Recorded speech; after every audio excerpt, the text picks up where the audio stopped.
నమస్కారం. ఘంటారావానికి స్వాగతం. ముందుగా ప్రధానాంశాలు. సంగారెడ్డి అమీన్పూర్ పెద్ద చెరువుపై హైడ్రా నజర్. కబ్జా చేసి ఇళ్లు కట్టారని ఫిర్యాదుల మేరకు మళ్లీ సర్వే.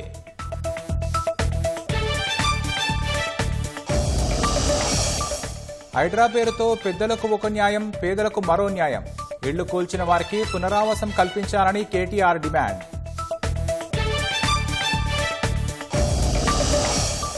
గాంధీ భవన్లో మంత్రులతో ప్రజల ముఖాముఖి కార్యక్రమం. తొలి రోజు విజ్ఞప్తులు స్వీకరించనున్న మంత్రి దామోదర రాజనరసింహ.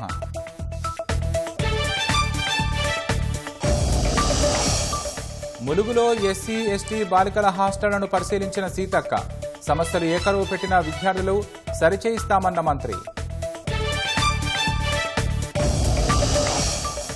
యువత చేతుల్లోనే దేశ భవిష్యత్తు ఉందన్న ఎన్టీఆర్. మత్తుకు బానిసలు కావద్దంటూ వీడియో విడుదల.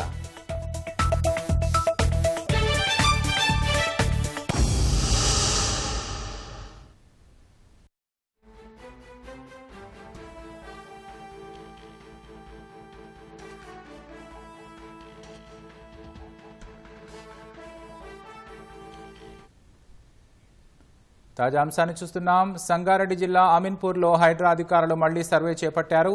పెద్ద చెరువు కబ్జా చేసి ఇళ్లు కట్టారని ఫిర్యాదులు రావడంతో సర్వే చేస్తున్నారు. ఇక మరిన్ని వివరాలు మా ప్రతినిధి రామకృష్ణ అడిగి తెలుసుకుందాం. రామకృష్ణ, చెప్పండి, పెద్ద చెరువు పరిధిలో హైడ్రా అధికారులు ఎక్కడెక్కడ సర్వే చేస్తున్నారు?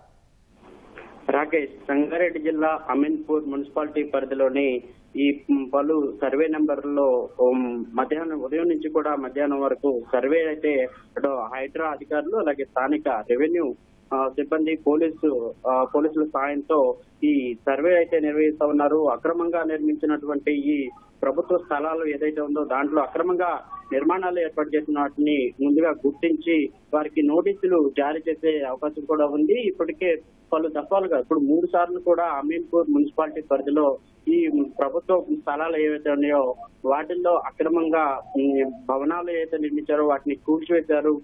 గత ఆదివారం భారీ ఎత్తున సర్వే నెంబర్ 164లో ఏర్పాటు చేస్తున్నటువంటి 3 బహుళ అంతస్తులను కూడా పూర్తిగా ఈ హైడ్రా అధికారులు నేలమట్టం చేశారు. ప్రస్తుతం అయితే ఈ అమీన్పూర్ మున్సిపాలిటీ పరిధిలోని గోల్డెన్ కి వెంకటరమణ కాలనీలోని సర్వే నెంబర్ 153లో ఈ అధికారులు అయితే ఇప్పటికే సర్వే నిర్వహించారు. అదేవిధంగా పెద్ద చెరువులో ఉన్నటువంటి ఈ ఎఫ్టీఎల్ పరిధిలో ఇళ్లు నిర్మించినట్లు కూడా స్థానికులు హైడ్రాకి ఫిర్యాదు చేశారు. అయితే ఈ ఎఫ్టీఎల్ పరిధిలో ఉన్నటువంటి ఇళ్లను కూడా పూర్తిగా నేలమట్టం చేయాలని చెప్పి ఫిర్యాదు అందడంతో ఈ రోజు మొత్తం అధికారులు అయితే ఈ పెద్ద చెరువు ఏదైతే ఉందో దాని చుట్టూ కూడా ఈ సర్వే నిర్వహించారు. అదేవిధంగా నవ్య చౌరస్తా అమీన్పూర్ లో ఉన్నటువంటి నవ్య చౌరస్తాలో ఉన్నటువంటి సర్వే నంబర్ 1004లో ఒక బహుళ అంతస్తు నిర్మించినట్లు కూడా గుర్తించారు. అయితే 2 అంతస్తుల వరకు పాక్షికంగా ఇప్పటికి ధ్వంసం చేశారు. సహజంగా ఈ అమీన్పూర్ మున్సిపాలిటీ పరిధిలో G+1 వరకే అనుమతి ఉంది. అయితే ప్రభుత్వ స్థలంలో అనుమతి లేకుండా కూడా ఈ నిర్మాణాలు అయితే ఏవైతే ఉన్నాయో వాటిని కూల్చివేసేదానికి కూడా ఈ హైడ్రా అధికారులు సంసిద్ధమై ఉన్నారు. అదేవిధంగా వెంకటరమణ కాలనీలో సర్వే నెంబర్ 152, 153 నెంబర్ల గల ఈ భూమిని కూడా ఇప్పటికే సర్వే నిర్వహించారు. అదేవిధంగా వాణినగర్ HMT స్వర్ణపూర్ణి కాలనీలోని సర్వే నెంబర్ 193, 194, 323 సర్వే నెంబర్ లో ఉన్నటువంటి భూమి కూడా ఈ హైడ్రా అధికారులు స్థానిక పోలీసులు రెవెన్యూ సిబ్బందితో ఇప్పటికే సర్వే నిర్వహిస్తా ఉన్నారు.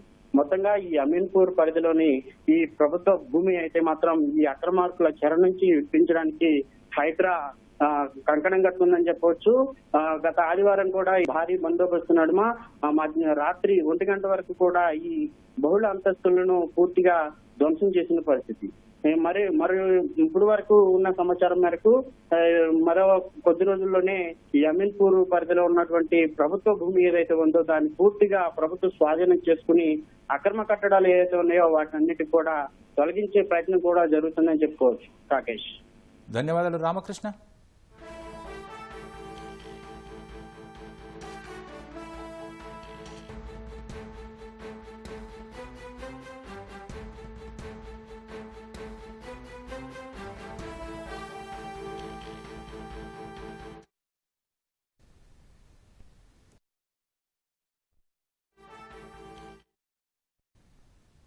హైడ్రా కూల్చివేతలపై త్వరలోనే నగర ఎమ్మెల్యేలతో కూర్చొని మాట్లాడతామని బీఆర్ఎస్ కార్యనిర్వాహక అధ్యక్షుడు కేటీఆర్ తెలిపారు.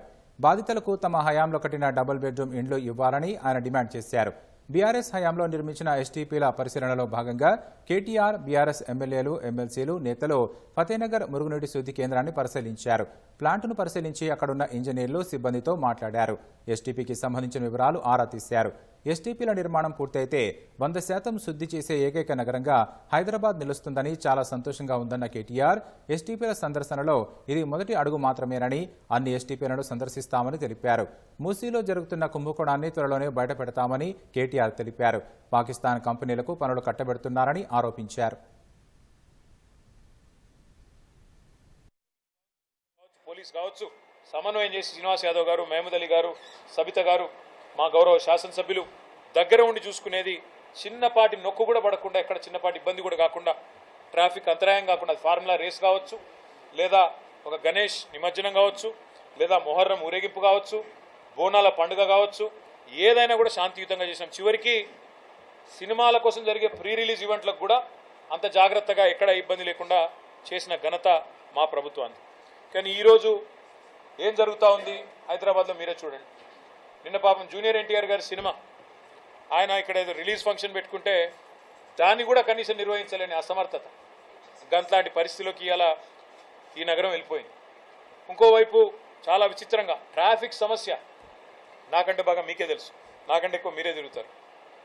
గతంలో ఎట్లా ఉండేది ట్రాఫిక్ మేనేజ్మెంట్, ఇవాళ ఎట్లా ఉండేది అనేది ప్రజలందరికీ తెలుసు. హైదరాబాద్ గంటలు గంటలు ట్రాఫిక్లో ఇరుక్కొని పోయే పరిస్థితి వచ్చింది. అదే మాదిరిగా ఇవాళ హైదరాబాద్లో మేమండం కాదు, ప్రభుత్వానికి అంతో ఇంతో కొంత సానుకూలంగా ఉన్న పత్రికలు కూడా ఈ నగరానికి ఏమైంది అని చెప్పి వార్తలు రాసే దుస్థితి. 30 రోజుల్లో 28 మర్డర్లు అని చెప్పి లా అండ్ ఆర్డర్ పూర్తిగా అదుపు తప్పింది అనే పరిస్థితి. ఇవన్నీ కూడా మన కళ్ళ ముందే కనబడతా ఉన్నాయి. పరిస్థితులు ఇట్లా ఉంటే ఈ 10 నెలల్లో ఒక్కటంటే ఒక్కటి పాజిటివ్ కార్యక్రమం లేదు. నేను అడుగుతా ఉన్నా రేవంత్ రెడ్డి గారు, మీరే మున్సిపల్ శాఖ చూస్తూ ఉన్నారు. మేము సనత్ నగర్ నియోజకవర్గంలో ఇప్పుడు అక్కడి నుంచి వచ్చినాం. ఫతేనగర్ బ్రిడ్జ్ ఉన్నది, దాని విస్తరణకు అప్పటికే డబ్బులు 100 కోట్లు కేటాయించినాం. కేటాయించడంతో పాటు రైల్వే శాఖకి డబ్బులు కట్టాలా రైల్వే వాళ్ళకి అంటే శ్రీనివాస్ యాదవ్ గారు దగ్గర ఉండి డబ్బులు కూడా కట్టించారు అన్నాడు హెచ్ఎండిఏతో. ఇంతవరకు మళ్ళీ దాన్ని ఫాలో అప్ చేసిన నాతుడు లేడు. ఇంతవరకు దాని విస్తరణ వైడనింగ్కి ఇప్పటివరకు ఒక అడుగు కూడా ముందుకు పడలేదు ఈ 10 నెలల్లో. ఎందుకు అంటే పురపాలక శాఖ మంత్రి గారికి పట్టింపు లేదు, హైదరాబాద్ నగరం మీద ప్రేమ లేదు, నియోజకవర్గ సమస్యల పట్ల అవగాహన అంతకంటే లేదు. కనీసం ఎమ్మెల్యేలు పిలిచి ఏమున్నాయి సమస్యలను అడిగే పరిస్థితి కానీ తీరిక కానీ ముఖ్యమంత్రికి లేదు. అదేవిధంగా కుకట్పల్లిని ఇటు సనత్ నగర్ను కలిపే ఆ ఇండస్ట్రియల్ ఏరియా నుంచి వచ్చే అండర్ పాస్, బాలనగర్ కలిపే అండర్ పాస్, దానికి కూడా మేము డబ్బులు కట్టినాం. అక్కడ కూడా రైల్వే శాఖకు చిన్న ఆటంకం ఉంటే వాళ్ళకు కూడా పైసలు కట్టినాం. కానీ ఈరోజు వరకు ఒక్క అడుగు ముందుకు పడలే. ఇట్లా చెప్తూ పోతే మా కృష్ణారావు గారు చెప్తుంటాడు ఇప్పుడు కుకట్పల్లి ఎమ్మెల్యే గారు, అన్న ఈ 10 నెలల్లో ఒక్కొక్క కొబ్బరికాయ కొట్టలేదన్న నేను అని. ఎందుకంటే ఒక పైసా ఇవ్వట్లేదు. హైదరాబాద్ మహానగరం మీద బడ్జెట్లోనేమో బిల్డప్ 10,000 కోట్లు అది ఇదని, ఒక్క పైసా ఈరోజు వరకు శాంక్షన్ చేయలేదు ఈ రోజు వరకు. ఇది వాస్తవం. నేను ముఖ్యమంత్రి గారిని ఒకటే అడుగుతా ఉన్నా, హైడ్రా పేరిట హైడ్రామాలు కాదు, హైదరాబాద్ను బాగు చేసే ఆలోచన చేయండి. హైదరాబాద్ కోసం, హైదరాబాద్ బాగు కోసం మీ ప్రభుత్వం ఇచ్చిన మేనిఫెస్టోలోని ప్రతి అంశాన్ని వదిలిపెట్టకుండా మేమందరం కూడా పట్టుబడతాం. తప్పకుండా ప్రజల నుంచి ఆ చైతన్యాన్ని కూడా తిరిగి తీసుకొస్తాం. ఎందుకంటే మా బాధ్యత, హైదరాబాద్లో ప్రజలు మాకు ఓటేసి గెలిపించినారు, వాళ్ళకు అండగా నిలబడాల్సిన బాధ్యత మా మీద ఉంది. ఇప్పుడే మేమందరం కూడా కాసేపు కూర్చున్నాం, మాట్లాడుకున్నాం. నిజంగా కూడా హృదయ విదారకంగా అనిపిస్తున్నది కొన్ని దృశ్యాలు. చిన్న పిల్లలు, 7 ఏళ్ల పిల్లలు పుస్తకాలు తీసుకుంటామంటే కూడా వారికి ఒక 10 నిమిషాలు టైం ఇవ్వకుండా మెడలు బట్టి బయటికి నూకేసి వాళ్ళ తల్లిదండ్రులు వాళ్ళ కళ్ళ ముంగటనే పెట్రోల్ పోసుకుంటే ఆ పిల్లలు ఆ బాధను చెప్తా ఉంటే, రేవంత్ సార్ మా ఇల్లు కొట్టిండని చెప్తుంటే, వేదశ్రీ అనే చిన్న పాప, 7 ఏళ్ల పాప, హృదయ విదారకమైన పరిస్థితి కాదా? కస్తూరిబాయి అనే ఒక మహిళ ఫుట్పాత్ మీద చెప్పుల దుకాణం నడుపుకుంటుంది, దళిత అమ్మాయి అనుకుంటా. ఆమె చెప్పుల దుకాణాన్ని తీసి బుల్డోజర్ పెట్టి అవతల ఎత్తి పారేస్తుంటే నేను అడుగుతా ఉన్నా ముఖ్యమంత్రిని, మానవత్వం ఉన్న సర్కారు చేయాల్సిన పనేనా ఇది? ఒకవేళ ఒక ప్రెగ్నెంట్ అమ్మాయి నల్ల చెరువులో ఏమడిగింది ఆ అమ్మాయి? ఆ అమ్మాయిది కూడా వీడియో వచ్చింది. ఏమడిగింది? సామాన్ తీసుకుంటాను, ప్రెగ్నెంట్ నేను, కొంత సమయం ఇవ్వండి అని అడిగింది. దానికి కూడా నిర్దాక్షిణ్యంగా ఆ అమ్మాయిని బయట నూకేసి కట్టేసి పోలీసు వాళ్ళతోని గోడగట్టి అమానవీయంగా నేను ముఖ్యమంత్రి గారిని ఒకటే అడుగుతా ఉన్నా, ఉన్నాయి ఒక మా హయాంలో కాదు, స్వాతంత్రం వచ్చినప్పటి నుంచి ఫుట్పాత్ల మీద ఆక్రమణలు జరుగుతూనే ఉన్నాయి. ఎవరుంటారండి ఫుట్పాత్ల మీద? ఫుట్పాత్ల మీద ఓ బజ్జీల బండో, ఓ ఇడ్లీ బండో, ఒక చెప్పుల దుకాణమో టేలానో నడుపుకుంటోళ్ళు ఎవరు? ఏ దిక్కు లేకపోతే సొంతంగా తమ కాళ్ళ మీద తాము నిలబడి నెలకొక 10,000 సంపాదించుకుంటోళ్ళు ఉంటారు. వాళ్లకు నువ్వు తొలగించాలనుకుంటే ఫుట్పాత్ ఆక్రమణలు ఉద్దేశం మంచిదే, కానీ ఏం చేయాలి? ప్రభుత్వం వెండింగ్ జోన్లకు తరలించాలి. వాళ్ళు ఒక వెండింగ్ జోన్ పెట్టి, మేము చేసినాం ఇదివరకు అయ్యప్ప సొసైటీలో అదే సమస్య ఉంటే వెండింగ్ జోన్ పెట్టి అక్కడ షాపులు కొత్తవి కట్టి వాళ్ళని అక్కడ తరలించి ఆడికెళ్ళి తీసేసినాం. మానవీయ కోణం ఉండాలి. వాళ్ళ నగదంలో రోడ్డు మీద పడేయద్దు. బలిసిన వాళ్ళ కంటే ఇబ్బంది కాదు, కానీ ఇట్లా పేదవాళ్ళకి ఎవరి దిక్కు ఆలోచించాలని కోరుతా ఉన్నా. వెండింగ్ జోన్లు నిర్మాణం చేయండి. ఆక్రమణలు తొలగించే ముందు వెండింగ్ జోన్లు కట్టి వారికి ప్రత్యామ్నాయ పరిష్కారం చూపెట్టి వాళ్ళని తొలగించండి. అదేవిధంగా ఇంకా విచిత్రం, అసలు ఈ ప్రభుత్వంలో కుడి చేయి ఏం చేస్తుందో ఎడమ చేయికి తెలియదు.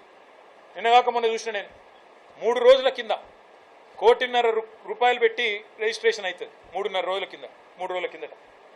3 రోజుల తర్వాత ఇంకో ప్రభుత్వంలోని ఇంకో శాఖ వచ్చి కూలగొడుతుంది ఇది అక్రమం అని. అంటే కుడి చేయి ఏం చేస్తుందో ఎడమ చేయికి తెలియదా? రిజిస్ట్రేషన్ శాఖ రిజిస్ట్రేషన్ ఎట్లా చేస్తుంది? 3 రోజుల తర్వాత నీ ఇంకో శాఖ వచ్చి ఎట్లా కూలగొడుతుంది? అది నువ్వు ప్రభుత్వాన్ని నడుపుతున్నావా, సర్కస్ నడుపుతున్నావా? ఒకవేళ నిజంగానే నీకు అవి ఆక్రమణలు అని తెలిస్తే, అది FTL అని తెలిస్తే, బఫర్ అని తెలిస్తే ముందు పర్మిషన్ ఇచ్చిన మీద చర్య తీసుకో. కొనుక్కున్నోళ్ళ మీద కాదు. పర్మిషన్ ఎవరు ఇచ్చిండ్రు, ఎట్లు ఇచ్చిండ్రు, తప్పు కాయిదాన్ని ఎవడు పుట్టించిండు, వాళ్ళ మీద చర్య తీసుకో. దమ్ముంటే ఆ పని చేయి. రెండోది, ఇప్పుడు ఇల్లు కూలగొట్టినావు. 1,50,00,000 మొన్న రిజిస్ట్రేషన్ చేసుకున్నారు. ఇప్పుడు ఇల్లు కూలగొట్టినావు. ఎవడు కడతాడా పైసలు? నష్టపరిహారం ఎవడిస్తాడా కుటుంబానికి? నీ ప్రభుత్వం ఇస్తుందా, బిల్డర్ ఇస్తాడా? ఆ తీసుకున్నోడు మంచిగానే ఉంటాడు. రిజిస్ట్రేషన్ సొమ్ము నీ ఖజానాలో పడ్డది, నువ్వు మంచిగానే ఉంటావు. ఇప్పుడు వాళ్ళు రోడ్డు మీద పడ్డారు. ఎవడు బాధ్యుడు? అందుకే మేమందరం కూడా ఇప్పుడు కొద్దిసేపు కూర్చున్నాం, ఆలోచించినాం. తప్పకుండా హైదరాబాదితులందరికీ న్యాయపరంగా మేము మా పార్టీ తరఫున మా న్యాయ విభాగం, మా లీగల్ సెల్లు అండగా ఉంటుంది.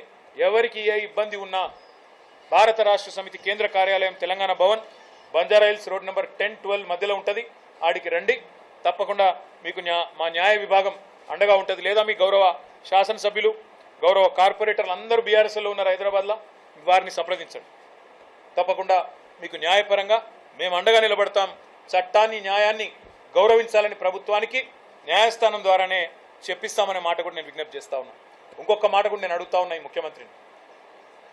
ఒక ప్రతిపక్షంలో ఉన్నప్పుడు ఒక మాట, ఒక్క ఇల్లు కట్టలేదని మాట్లాడింది ఆ రోజు, డబుల్ బెడ్రూమ్ ఇల్లు. ఆ రోజు మంత్రిగా శ్రీనివాస్ యాదవ్ గారు ఆయన దగ్గరుండి నేను చూపెడతా నువ్వు రా అని చెప్పి ఆనాటి శాసనసభా పక్ష నాయకుడు బట్టి విక్రమార్క గారిని తన కారులో ఎక్కించుకొని వివిధ సైట్లు చూపెట్టి చెప్పిండిగో కట్టిన మేము చూడు అని. ఇవాళ అదే ప్రభుత్వం మేము కట్టిన ఇండ్లు ఇవాళ అదే ఇండ్లను మూసీలో ఇంకో కాడ ఇస్తా అంటున్నది. మేము ఒక్కటే అడుగుతా ఉన్నాం, మీరు కేవలం మీద కాగితాలు ఇచ్చి తప్పించుకుంటామంటే కుదరదు. తాళాలు ఇవ్వండి, గృహప్రవేశాలు చేయించండి, తర్వాతనే వాళ్ళని తొలగించండి, లేకపోతే ఒప్పుకోం. ఎందుకంటే ఇది పద్ధతి కాదు. వాళ్ళని రోడ్డు మీద పాడేస్తాం. కట్టిన ఇల్లు రెడీగా ఉన్నాయి కదా, ఒక కొల్లూరులో 16,000 ఇల్లు రెడీగా ఉన్నాయి, మేమే కట్టినాం. మీకు వడ్డిచ్చిన పల్లెంలో బ్రహ్మాండంగా పంచభక్ష పరమాణాలు పెట్టి మీ చేతిలో పెట్టినాం. చేతనైతే వాళ్ళ గృహప్రవేశాలు దగ్గరుండి మీ అధికారులతో చేయించు. అంతేగాని అమానవీయంగా మళ్ళొక్క అమ్మాయి పుస్తకాలు తీసుకుంటా అంటే నూకి పారేసుడు, ఇంకో ప్రెగ్నెంట్ లేడీ నేను సామాన్లు తెచ్చుకుంటా అంటే నూకి పారేసుడు, మీ ప్రభుత్వమే రిజిస్ట్రేషన్ చేసుడు, మీ ప్రభుత్వమే కూలగొట్టుడు, ఈ చిల్లర పనులు బంద్ చేయమని చెప్పి ముఖ్యమంత్రికి నేను విజ్ఞప్తి చేస్తా ఉన్నా. ఇంకొక మాట కూడా నేను చెప్తా ఉన్నా, మా ప్రభుత్వం ఉన్ననాడు మేము మాట ఇచ్చినాం, 1,00,000 కట్టినాం, మరొక 1,00,000 కడతాం, అవసరమైతే ఇంకా ఇల్లు కూడా హైదరాబాద్లో పేదలందరికీ ఇస్తామని చెప్పాం. 1,00,000 మేము ఇచ్చినాం. నీకు చిత్తశుద్ధి ఉంటే రేవంత్ రెడ్డి హైదరాబాద్ భూములు అమ్ముతున్నావు. ఇప్పుడే తెలిసింది మా కుక్కట్పల్లిలో కూడా HMDA భూముల మీద కన్నేసినాడు, తొందరలో అమ్ముతాడని తెలిసింది. నీకు చిత్తశుద్ధి ఉంటే ఇక్కడి భూముల అమ్మకాల ద్వారా వచ్చే పైసలు ఇక్కడే ఖర్చు పెట్టాలి. తప్పకుండా హైదరాబాద్లోని పేదలకు ఇండ్లు ఇవ్వాలి. ఇక్కడ 1000 ఎకరాల అమ్మకానికి పెడుతున్నామని తెలిసింది. తప్పకుండా ఆ పైసలు ఇక్కడే పెట్టి ఇక్కడ ఉండే హైదరాబాద్లో ఉండే పేదలు కోకొల్లలుగా ఉన్నారు. దాదాపు 7 లక్షల దరఖాస్తులు మాకే వచ్చినాయి. అలా అన్నీ తీస్తే కూడా మీకు తప్పకుండా కనీసం ఒక 3-4 లక్షల మంది అర్హులు వెళ్తారు. వాళ్ళకి ఇండ్లు ఇవ్వాలని చెప్పి మేము డిమాండ్ చేస్తూ ఉన్నాం. తప్పకుండా వారికి అండగా ఉంటాం. ఇక చివరిగా నేను చెప్పేది ఒకటే, మీరు మంచి పనులు చేయకుండా కేవలం బట్టగాల్చి మీదేస్తాం, హైడ్రా పేరిట డ్రామాలు చేస్తాం అంటే మాత్రం ప్రధాన ప్రతిపక్షంగా మేమైతే చూస్తూ ఊరుకోం. తప్పకుండా భవిష్యత్తులో క్షేత్రానికి కూడా వస్తాం, ఎక్కడికక్కడ ఆ బాధితులకు అండగా నిలబడతాం. మేము కూడా చూస్తూ ఉన్నాం. ఎందుకంటే ఈ ప్రభుత్వం వచ్చి కొత్తగా వచ్చింది కదా, 9-10 నెలలు అయింది కదా, వీళ్ళకు కూడా కొత్త మురిపం ఉంటుంది కదా, హనీమూన్ పీరియడ్ కదా అని ఆగినాం. కానీ మీ దౌర్జన్యాలు, మీ దాష్టికాలు ఇట్లే కొనసాగితే మేము ఊరుకోము. తప్పకుండా ఫీల్డ్కి వస్తాము. మీ బుల్డోజర్లకు అడ్డంగా అవసరమైతే మేమే నిల్చుంటాం. ఖచ్చితంగా పేదలకు అండగా బస్తీలలో మేము నిలబడతామనే మాట కూడా నేను విజ్ఞప్తి చేస్తా ఉన్నాను. మేము ఆక్రమణలను ఎంకరేజ్ చేయడం లేదు. మేము చెప్పేదల్లా ఒకటే, ఆక్రమణలు అంటే చాలా గమ్మత్తున్నది. ఆక్రమణలు చేసిందంటే మీకు కాంగ్రెస్ వాళ్ళే ఉంటారు ఎక్కువ, మొదలు తీసుకొస్తే తవి తీస్తే. మీరు ఆఖరికి మొన్న కూలగొట్టిన నాగార్జున కన్వెన్షన్ కూడా పర్మిషన్ ఇచ్చింది కాంగ్రెస్ వాళ్ళే. ఇలా కూలగొట్టి డ్రామా చేసేది కాంగ్రెస్ వాళ్ళే. కాబట్టి ఈ చెరువుల కబ్జాలు, నాలాల కబ్జాలు గత ఒక 70-80 ఏళ్ల నుంచి జరుగుతూ వచ్చినాయి. పేదవాళ్ళు అక్కడికి వచ్చి కట్టుకున్నారు. మీరిచ్చిన పట్టాలు కూడా ఉన్నాయి. నేను అనేదల్లా ఒకటే, రాజకీయాలకు అతీతంగా, రాగద్వేషాలకు అతీతంగా పేదలకు న్యాయం చేద్దాం. ఏ దిక్కు లేని వాడికి, అభాగ్యుడికి అండగా నిలబడదామనేదే మా పార్టీ సిద్ధాంతం. తప్పకుండా అండగా నిలబడతాం. ఆక్రమణలను మేము కూడా ప్రోత్సహించాం. కానీ అందులో నుంచి తొలగించేటప్పుడు మాత్రం మానవీయంగా వాళ్ళని ఇళ్లలో పెట్టండి, రోడ్డు మీద బజార్ మీద పడేయకండి. చిన్న పిల్లలను, మహిళలను వాళ్ళ పట్ల కర్కశత్వంతో, మానవత్వం లేకుండా వ్యవహరించకండి. ఇది మంచి పద్ధతి కాదు అనే మాట కూడా చెబుతూ, ఇక ఆక్రమణలు కూలగొట్టాలంటే నేను ఇంకో మాట కూడా అంటున్నా. జిహెచ్ఎంసీ బిల్డింగే నాలా మీద ఉంది. ఇలా హైడ్రా కమిషనర్ కూర్చున్న బిల్డింగ్ బుద్ధ భవన్ కూడా నాలా మీదే ఉంది. మీ అన్న తిరుపతి రెడ్డి ఇల్లు FTL ఉన్నది. మీ మంత్రుల ఇండ్లు, ఫామ్ హౌజులు, చెర్లళ్ళు ఉన్నాయి. అవి గులగొడతావా మొదలు? అవి గులగొట్టాలి కదా. చారిటీ బిగిన్స్ ఎట్ హోమ్ అంటారు కదా, ఆడికెళ్ళి మొదలుపెట్టు. అంతగానం నీకుంటే కమిట్మెంటు, ఆడికెళ్ళి మొదలుపెట్టు. జిహెచ్ఎంసీ ఆఫీసు, బుద్ధ భవను, మీ అన్నది ఇల్లు, మీ మంత్రుల ఇండ్లు, మీ ఎమ్మెల్సీ పట్నం మహేందర్ రెడ్డి ఇల్లు, ఇవన్నీ కూడా మొదలు కూలగొట్టి నీ చిత్తశుద్ధి రుజువు చేసుకొని పేదవాళ్ళ మీద నీ ప్రతాపం చూపెట్టు తప్ప ఇష్టం వచ్చినట్టు చేస్తా అంటే ఊరుకోమనే మాట కూడా మళ్ళొకసారి చెప్తూ, ఈ సందర్శనలు ఇది మొదటిది మాత్రమే. హైదరాబాద్లో అటు అంబర్పేటకు పోతాం. ఇప్పుడు మా మర్రి రాజశేఖర రెడ్డి గారు కూడా మల్కాజ్గిరికి ఆహ్వానించారు, అక్కడ కూడా పోతాం. అదేవిధంగా మా కుత్బుల్లాపూర్ ఎమ్మెల్యే గారు, ఎమ్మెల్సీ రాజు గారు, వివేక్ గారు ఇద్దరు కూడా ఆహ్వానించారు, అక్కడ కూడా పోతాము. ఎక్కడెక్కడైతే మా ప్రభుత్వంలో ఈ STPల కార్యక్రమం తీసుకున్నాము అక్కడ అన్నిటికి కూడా పోతాం. చివరిగా నేను చెప్పేది, మూసీ విషయంలో కూడా మేము అన్నీ గమనిస్తూ ఉన్నాం, మీ మాటలు చూస్తూ ఉన్నాం. మరి మొత్తం STPలు మేము కట్టేసినాం. ఇప్పుడు STPలా నువ్వు కొత్తగా కట్టేది లేదు. మరి ఎందుకు ఒకసారి 50,000 కోట్లని, ఇంకోసారి 70,000 కోట్లని జూపల్లి కృష్ణారావు, ఇంకోసారి 1,50,000 కోట్లని మళ్ళా ముఖ్యమంత్రి రకరకాల మాటలు చెప్తున్నారు. రాష్ట్ర ప్రభుత్వానికి అత్యంత ప్రాధాన్య ప్రాజెక్టు పాలమూరు రంగారెడ్డి అని మంత్రి ఉత్తమ్ కుమార్ రెడ్డి అన్నారు. గత ప్రభుత్వం 27,500 కోట్లు ఖర్చు చేసి ఎకరాకు కూడా నీరివ్వలేదని మంత్రి ఆరోపించారు. మహబూబ్నగర్ జడ్చర్ల మండలంలో మంత్రులు ఉత్తమ్, జూపల్లి పర్యటించారు. కిష్టారంలోని ఉదండాపూర్ జలాశయం పనులు పరిశీలించారు. 10 ఏళ్లలో పెండింగ్ ప్రాజెక్టులను కూడా బీఆర్ఎస్ ప్రభుత్వం పూర్తి చేయలేదన్న ఉత్తమ్, ఉమ్మడి పాలమూరు జిల్లాలోని అన్ని ప్రాజెక్టులు పూర్తి చేస్తామని హామీ ఇచ్చారు. ఉదండాపూర్ నిర్వాసితులకు 45 కోట్లు విడుదల చేశామన్న మంత్రి మిగతా నిధులు కూడా వీలైనంత త్వరలో పూర్తి చేస్తామన్నారు. ఒక దృఢ సంకల్పంతో, ఒక డిటర్మినేషన్తో, ఒక చిత్తశుద్ధితో, ఒక సిన్సియారిటీతో, కమిట్మెంట్తో ముందుకు పోతున్నాము. తప్పనిసరిగా ఈ శాసనసభ కాలంలో పాలమూరు రంగారెడ్డి పూర్తి చేసి 12 లక్షల ఎకరాలకి నీళ్లు ఇస్తామని చెప్పి నేను సభాముఖంగా మనవి చేస్తున్నా. మరి అదేవిధంగా గతంలో మొదలుపెట్టి గత 10 ఏళ్లుగా కల్వకుర్తి స్కీమ్ కానీ, నెట్టెంపాడు, భీమా, కోయిల్ సాగర్ స్కీములు కూడా, గతంలో మొదలుపెట్టే స్కీములు కూడా 10 ఏళ్ల పాటు గత బీఆర్ఎస్ ప్రభుత్వం పూర్తి చేయలేకపోయింది. అది కూడా సంపూర్ణంగా 100% పూర్తి చేయాలని చెప్పి మేము ఒక టైం ఫ్రేమ్ పెట్టుకొని ముందుకు పోతున్నామని చెప్పి కూడా నేను మనం చేస్తాను.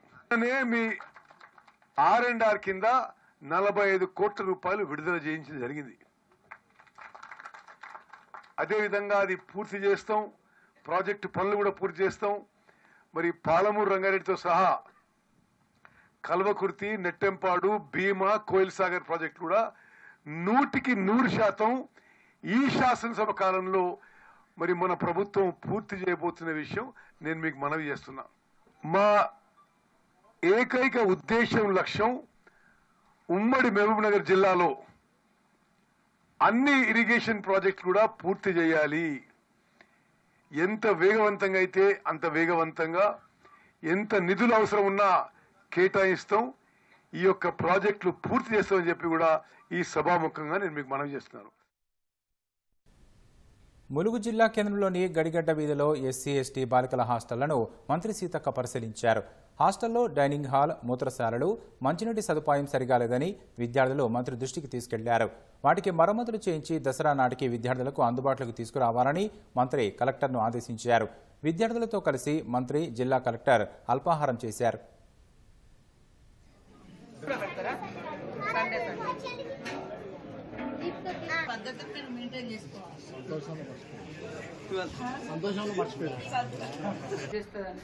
మరి ఇక్కడ మీరు చదువుకొని 10th తర్వాత ఇంటికి పోయిననుకో మళ్ళీ వాళ్ళకు భారం అయిపోతాం. 10th తర్వాత ఇంటర్కి వెళ్ళడం, ఇంటర్లో కూడా ఏం సబ్జెక్ట్. సినీ నటుడు మోహన్ బాబు నివాసంలో చోరీ జరిగింది. జల్పల్లిలో ఆయన నివాసంలో మంగళవారం రాత్రి 10 లక్షల రూపాయలు చోరీ అయ్యాయి. ఇంట్లో పనిచేసే పని మనిషి నాయక్ దొంగతనం చేసినట్లు మోహన్ బాబు రాజకొండ సిపి సుధీర్ బాబుకు ఫిర్యాదు చేశారు. ఈ మేరకు ఉదయం కల్లా తిరుపతిలో పని మనిషి నాయక్ను పోలీసులు తిరుపతిలో అదుపులోకి తీసుకున్నారు. ప్రస్తుతం అతన్ని పోలీసులు విచారిస్తున్నారు. చోరీకి ఒక్కడే పాల్పడ్డా, ఇంకా అతని వెనుక ఎవరైనా ఉన్నారా అనే కోణంలో పోలీసులు నిందితుడిని ప్రశ్నిస్తున్నారు. డ్రగ్స్ రహిత సమాజమే లక్ష్యంగా కృషి చేస్తున్న రాష్ట్ర ప్రభుత్వానికి యువత సహకరించాలని ఎన్టీఆర్ పిలుపునిచ్చారు. డ్రగ్స్కు ఆకర్షితులై ఎంతో మంది యువత తమ జీవితాలను నాశనం చేసుకుంటున్నారని ఆవేదన వ్యక్తం చేశారు. ఈ మేరకు డ్రగ్స్ రహిత తెలంగాణపై యాంటీ నార్కోటిక్ టీంకు సహకరిస్తూ తన వంతు బాధ్యతగా ఎక్స్ వేదికగా ఎన్టీఆర్ ప్రత్యేక వీడియో విడుదల చేశారు. మన దేశ భవిష్యత్తు మన యువత చేతుల్లోనే ఉంది. కానీ కొంతమంది తాత్కాలిక ఆనందం కోసము, క్షణికమైన ఒత్తిడి నుండి బయటపడటం కోసము, సహచరుల ప్రభావం వల్లను, స్టైలను, మాదక ద్రవ్యాల పట్ల ఆకర్షితులు కావటం చాలా బాధాకరం. జీవితం అన్నిటికంటే విలువైనది. రండి, నాతో చేతులు కలపండి. డ్రగ్స్ రహిత సమాజమే లక్ష్యంగా కొనసాగుతున్న తెలంగాణ ప్రభుత్వ సంకల్పంలో భాగస్వాములు అవ్వండి. మీకు తెలిసి ఎవరైనా డ్రగ్స్ అమ్మటం కానీ, కొనటం కానీ, వినియోగించటం కానీ చేస్తున్నట్లయితే వెంటనే Telangana anti narcotics bureau phone number 8712671111కి ఫోన్ చేసి సమాచారం అందించండి. కేంద్రం రద్దు చేసిన 3 సాగు చట్టాలను మళ్లీ తేవాలంటూ చేసిన వ్యాఖ్యలతో పార్టీకి ఎలాంటి సంబంధం లేదని బీజేపీ ఎంపీ కంగనా రనౌత్ స్పష్టం చేశారు. అవి పూర్తిగా తన వ్యక్తిగత అభిప్రాయాలేనని ఆమె సామాజిక మాధ్యమం ఎక్స్లో పోస్టు చేశారు. మంగళవారం హిమాచల్ ప్రదేశ్లోని మండిలో మాట్లాడిన కంగనా రనౌత్ రైతుల ప్రయోజనాల కోసం రద్దు చేసిన సాగు చట్టాలను మళ్లీ అమలు చేయాలని కోరారు. ఆ చట్టాల కోసం రైతులే డిమాండ్ చేయాలని ఆమె సూచించారు. ఆమె వ్యాఖ్యలను కాంగ్రెస్ సహా విపక్షాలు తీవ్రంగా తప్పుబట్టాయి. కంగనా వ్యాఖ్యలను బీజేపీ అధికార ప్రతినిధి గౌరవ్ భాటియా ఖండించారు. అది ఆమె వ్యక్తిగత అభిప్రాయమని చెప్పారు. బీజేపీ తరఫున అలాంటి వ్యాఖ్యలు చేసేందుకు ఆమెకు ఎలాంటి అధికారం లేదన్నారు. గౌరవ్ వ్యాఖ్యలను రీపోస్ట్ చేసిన కంగనా తన వ్యాఖ్యలు పూర్తిగా వ్యక్తిగతమని వివరణ ఇచ్చారు.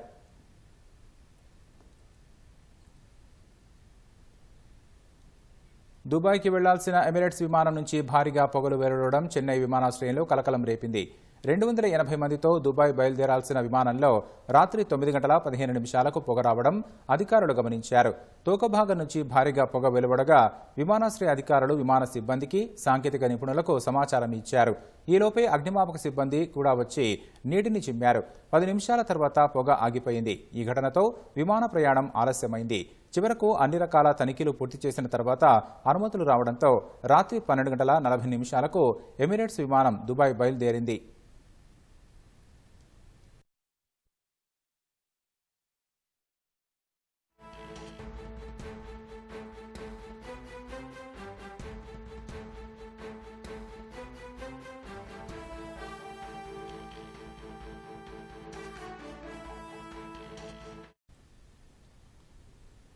గుజరాత్లోని సబర్కాంత జిల్లాలో ట్రక్కును కారు ఢీకొన్న ఘటనలో 7 మృతి చెందారు. ఈ తెల్లవారుజామున హిమత్ నగర్ ప్రాంతంలో ఈ ప్రమాదం జరిగింది. 7 ప్రయాణికులు కారులో షామ్లాజీ నుంచి అహ్మదాబాద్కు బయలుదేరారు. హిమత్ నగర్ వద్ద జాతీయ రహదారిపై ప్రయాణిస్తున్న ట్రక్కును కారు అతివేగంగా వెనుక నుంచి ఢీకొట్టింది. ఈ ప్రమాదంలో కారులో ఉన్న 7 మరణించారని సబర్కాంత్ జిల్లా ఎస్పీ విజయ్ పటేల్ తెలిపారు. ప్రమాదంలో కారు నుజ్జునుజ్జయింది. మృతదేహాలను అతి కష్టం మీద వెలికి తీశారు.